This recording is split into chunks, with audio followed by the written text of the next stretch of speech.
Well, I'm back. Um, Missed the previous race in Miami.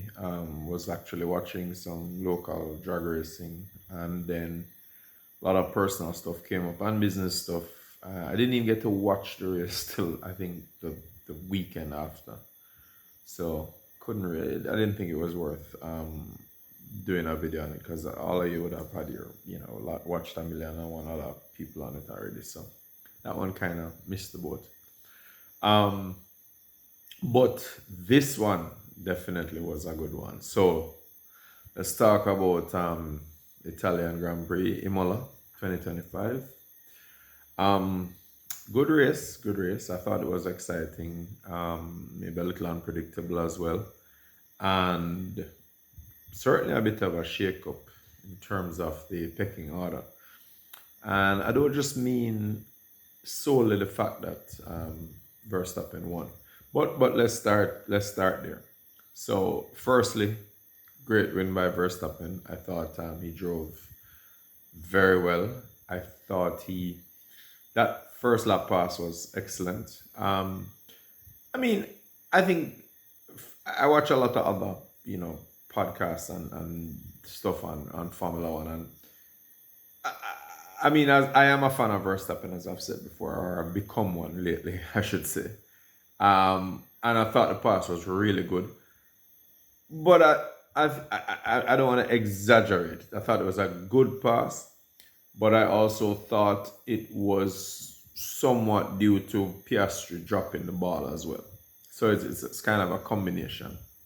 Um, I think I've seen Verstappen. I think the pass in 2021 in Mexico that he did around the outside on Hamilton and Bottas simultaneously was better in my opinion. I mean, this is a good one, but I wouldn't rank it as one of his best. Having said that, a heavy car on cold tires at the start to judge your braking point where he did get the car turned in and not even a whiff of lack of control is impressive. So you have to give credit where credit is due. So yeah, Verstappen, great first lap pass and to take the lead, and then really control the race. And I'm gonna get into the how he controlled it a little later. But suffice to say, clearly, had no major issues. The team strategy, everything, the pit calls, the judging of the pace, basically just management is the right word to use.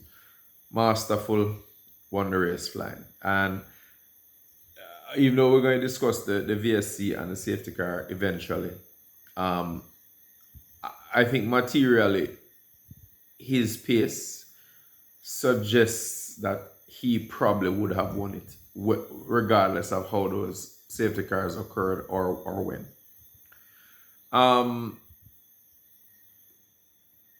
McLaren,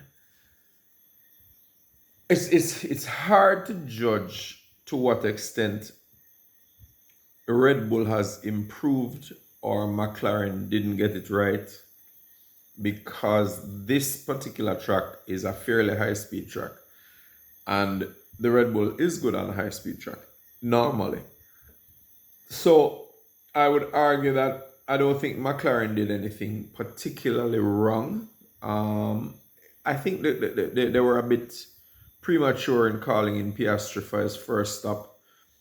But I think a number of other teams were probably guilty of that either, because I'm not entirely convinced that Leclerc's first stop was the right move either.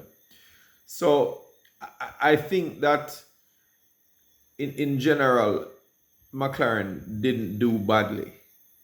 And second and third is obviously not a bad result.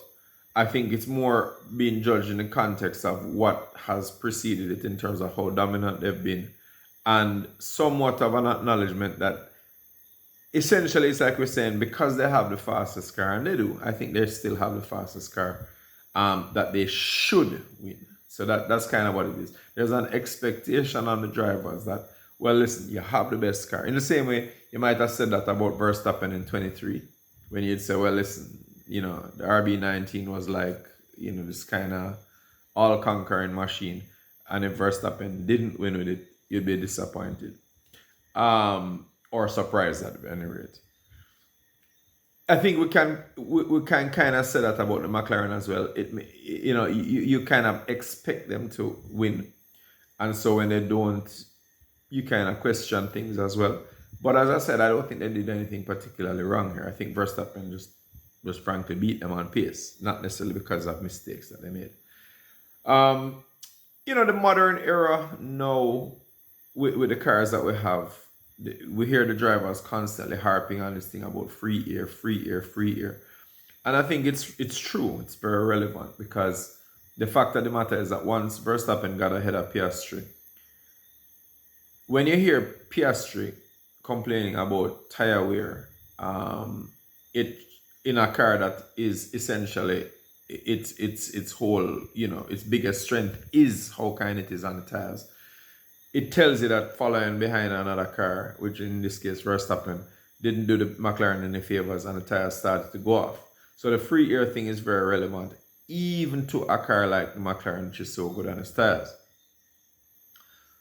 But I would argue that worryingly, and this is one of the things we're going to get into later, is that where we expected the Red Bull, free air or not, to start to kill its tires, it didn't. And unlike what it was doing from the beginning of the year, we saw something considerably different. I don't think the Red Bull was necessarily faster than the McLaren or faster than it was in previous races. What I saw today was the ability of Verstappen to maintain the speed that it had for a longer period of time. So whereas he's outqualified the McLarens a couple of times, led a few races and a few laps or whatever, and other than what happened in Japan where he just kind of outdrove them.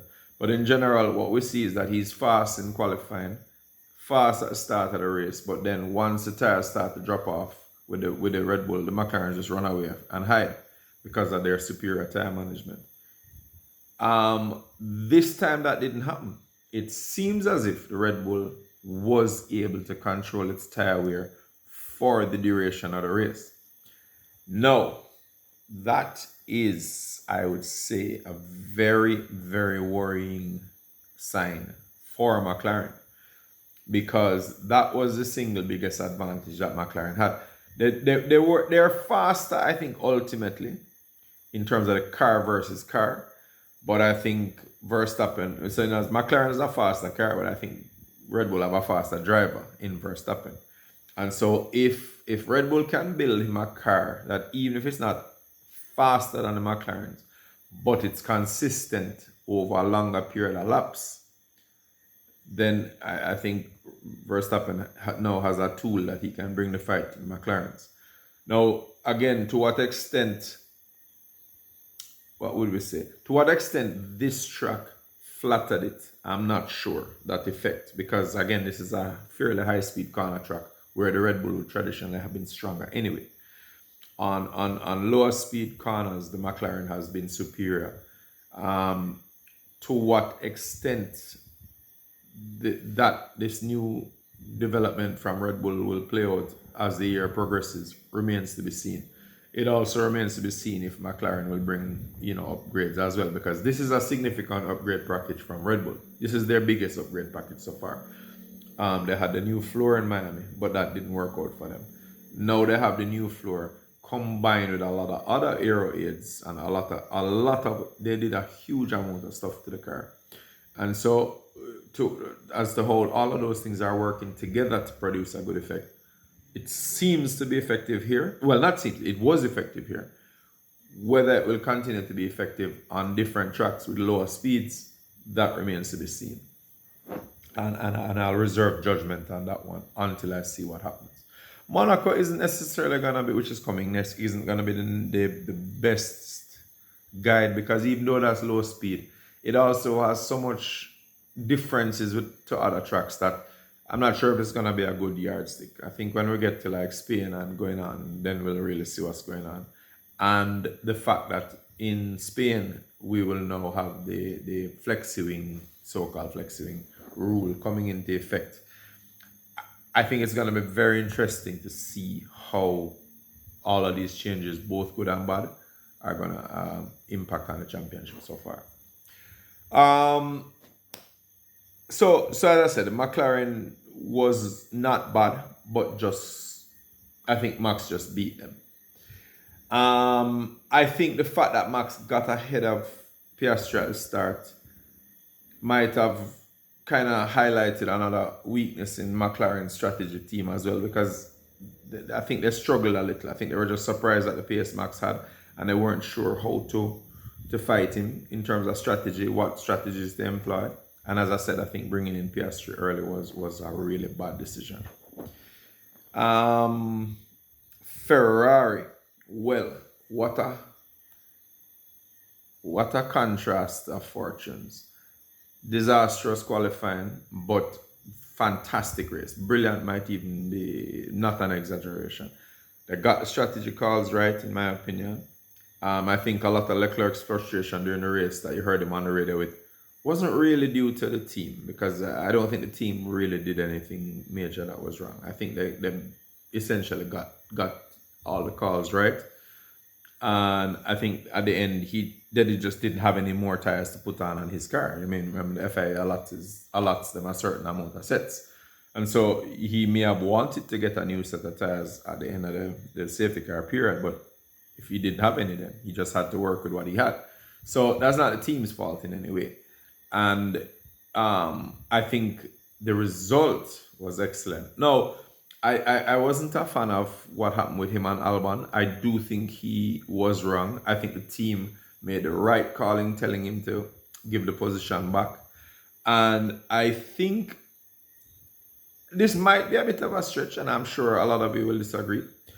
But I think that Albon really deserved the fourth. I mean, the truth is, I'm a big Albon fan. I don't deny that, right? So I'm probably a little biased in that regard, but I think that Albon really had a good opportunity to be fourth, because he was pushing hard, and the car was really running. The Williams was on form. I would not go as far as to say he could challenge for third, but I believe he definitely was a solid fourth place contender. I think that Hamilton was a little lucky with what happened with Leclerc there, and for him to gain the position that he did. Having said that, I thought Hamilton's race was even better than Leclerc's, and I thought Leclerc's race was good. I mean, both of the Ferraris were just chewing up the competition. They just advanced through the field. And I mean, in watching one of Hamilton's interviews after, he was clearly pleased with how the car was performing. And I don't just mean its pace. In other words, he felt that when they made that change to the setup, he could feel it in the chassis, things like that. And that really gives a driver confidence. And you could clearly see that the Ferraris were very, very, very strong on race pace. I mean, they made the Mercedes look like a joke. So I would argue that Ferrari made a big step in terms of race pace. Now, they just need to get their qualifying right, though, because the last few qualifying sessions have been a disaster, and it keeps, you see, they're always starting on the back foot. But I definitely think Hamilton drove a great race, better than Leclerc in my opinion, even though I thought Leclerc also ran a good race. I would say that I did make notes for this one, because as I said, I really like this race. Williams, I have not really been critical, but I've been doubtful, I would say is the right word, of Vols and what he can achieve. But I think I'm being forced to eat my words, and I'm big enough to say when I'm wrong. I'm seeing a big, big, big improvement from Williams. Now, to what extent it's track specific, I don't know, but the truth is they're on an upward trend, because they've definitely been improving. I think Alex Albon has been in the points for almost all of the races now. So there's no question that they have made a step. and I give credit where credit is due. Vols is having a good effect.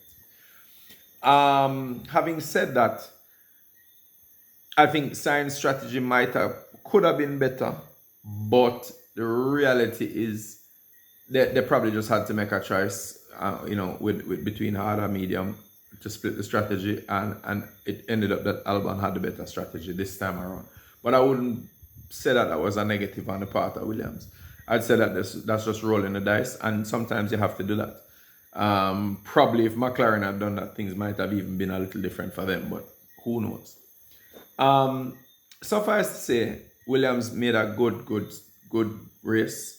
Albon was on fire. He really performed well, and as I said, I believe he had the opportunity for fourth, and a fair opportunity. Let's not forget, this is a Williams that's fighting with a Ferrari and that dismissed a Mercedes. So I mean, that's not too rusty. I mean, when you think about where Williams is coming from just 1 year ago, this is a really strong performance. So let's not underestimate what we saw there, right? Where are we now? I'd say the Racing Bulls was pretty good. Hajar continues to impress. The rookies had quite a mixed, bag. I mean, some retirements, Colapinto, I thought drove well, but I'm not, I don't know. That crash, yesterday kind of gave me pause, because it's not the first time with him either. And you have to think that in the race, he was a lot more subdued, which suggests that he had a really serious talking to by somebody who said, hey, you see what happened there? Let's not do that in the race. But he's young and he's learning and he's fast. So, we'll see how it goes. Beerman, Bortoletto, as I said, Hajar did great. The rookies are coming along. Antonelli, well, it wasn't. He had a good fight with Hamilton. I'll give him credit for that, but the car broke. We don't know. I think they said it lost throttle. I think the electronic throttle failed on it, something like that. But it is what it is. So the rookies, again, mixed bag, but overall doing well. I was impressed. But Hajar was definitely the best of the bunch in this one. Sonoda, terrible qualifying again, made a big mistake, and these are really big mistakes. When you stuff a car into the barrier like that, those are pretty big scrubs. Let's admit. I mean, Sonoda is not a rookie. He's an experienced guy by now. I wasn't massively impressed with his defense against Piastri. I mean, one might argue that he almost ended up giving him a toe instead of blocking him. But it is what it is. Because the truth is, he did well in other aspects of the race. I mean, he started dead last, basically from the pit lane, and I think he ended up 10th in the points. So, it's still, the performance on the face of it is creditable. But I just thought he could have done more in terms of defending against Piastri to help Verstappen, which is a specific request that came over the radar from the team. But, it is what it is. What would I say? Aston Martin, considering how qualifying was more than strong. I mean, Alonso was at 5th. That's probably his highest for the year and since last year, I guess. The race pace just went south. I mean, the timing of the VSC and the safety car probably played against them, which is the luck of the draw. But still, you get the feeling that their race pace just wasn't really there. Yeah, I don't know. That was not great on their part. Basically, I think to sum up this race, I think Red Bull has made a step. I think they're using, specifically I said they're using the new floor from Miami, and when you combine it with the Aero package that they brought now, I think the rest of the competition should be worried. That's my honest opinion. I don't I'm big enough to admit when I'm wrong, as I said. So if I need to take back that talk in a couple of races, we'll see. But it's just a feeling I get that Red Bull have identified. Remember, there are some key weaknesses that the car had. The entire degradation is one of the main ones. It has some instability on the braking, and it tends to understeer. Two things that Verstappen hates. So we know already that that's going to impact on his ability to get speed out of it. But the tire degradation thing is the biggest one in my opinion. It's a killer. And if they've addressed that, even just that one, that thing, that's a big thing that they've fixed, if that is what they've done. And so I think it's going to be very interesting going forward how the championship starts to materialize. We're talking the drivers' championship, because until Tsunoda starts to get consistently up in the top, say 5 or even top 4, I don't think Red Bull have a hope of the manufacturers' championship, because Piastri and Norris are without a doubt almost always going to be in the top 5. So it's going to be hard to beat them in terms of the manufacturers. But I think if they keep taking points off each other and Verstappen keeps scoring, if the Red Bull gives him a good car, then the Drivers' Championship is still very much up for grabs. It was interesting. One of the last points that I want to make speaks to driver mentality. One of the things that separates the people like Verstappen from the rest. I was very surprised in our interview that I heard with Piastri, where he said something to the effect that he was not concerned when Verstappen passed him into corner 2, because he felt he was fast enough to catch him and repass him at a later point.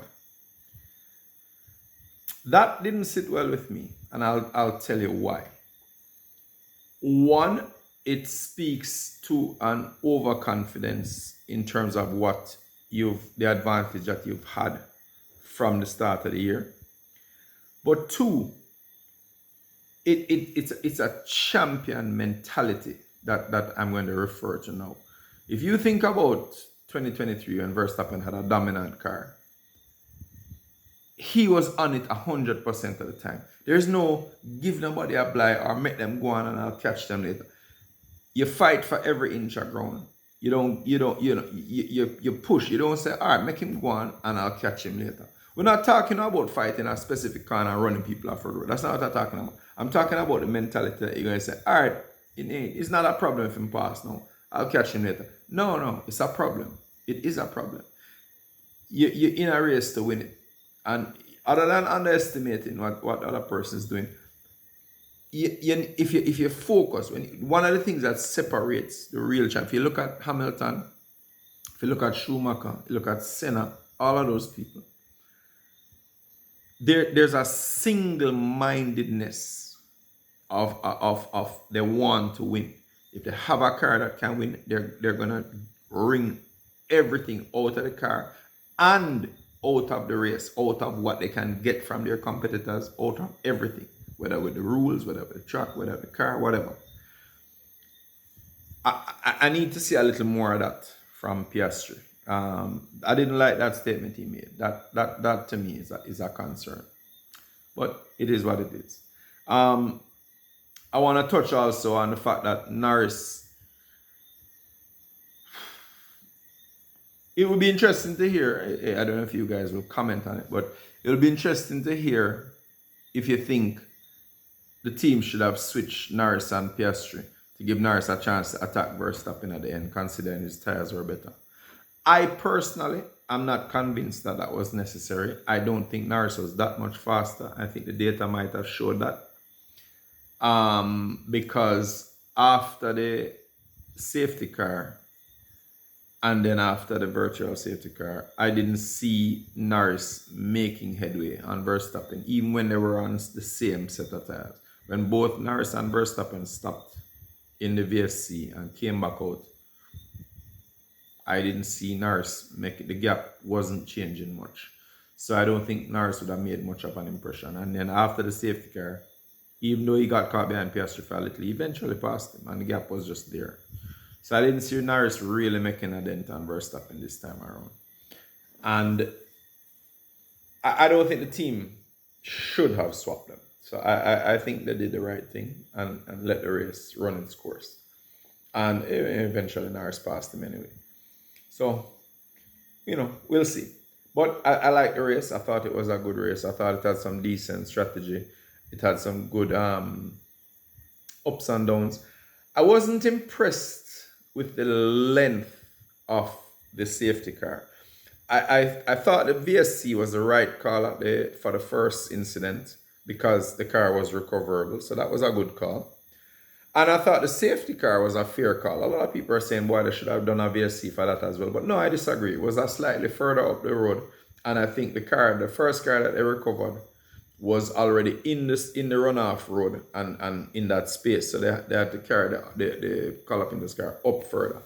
Or Antonelli's car up further. So nothing is wrong with having a safety car there because the tractor had to recover it. However, the length of the safety car, I thought, was ridiculous. I don't see why. I would have loved to have seen the race restart after maybe 6 or 7 laps at most, so that, we would have seen Norris and have a better chance of attacking Verstappen. I thought the safety car was excessively long just to move one car. It's not like the car was was smashed and couldn't push or couldn't roll or.